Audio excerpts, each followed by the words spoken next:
কাঁচা আমড়া দিয়ে দারুণ লোভনীয় একটা আচার বানিয়ে দেখাচ্ছি। এই আচারটা রোদের ঝামেলা ছাড়া 1 বছরের মতো ভালো থাকবে।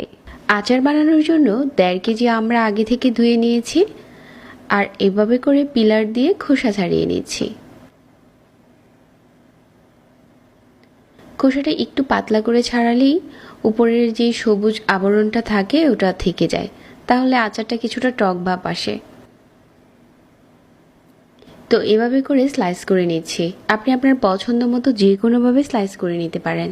আমরা কাটতে যেহেতু কিছুটা কষ্ট হয়, এজন্য কিন্তু প্রতিটা আমরা খোসা ছাড়ানোর পর সাথে সাথে এরকম স্লাইস করে নিতে হবে। তা না হলে আমড়ার গায়ে যেই কষ্টটা থাকে ওইটা দিয়ে আঠালো হয়ে যাবে, তখন আবার এটা কাটা যাবে না। আর আচারে যাতে কোনো রকম পানি না যায় এটা আগে থেকে ধুয়ে তারপর কাটতে হবে। সবগুলো আমরা কেটে নেওয়া হয়ে গেছে। এখন এই স্লাইসগুলোর উপরে 1 কাপ চিনি দিয়ে দিচ্ছি।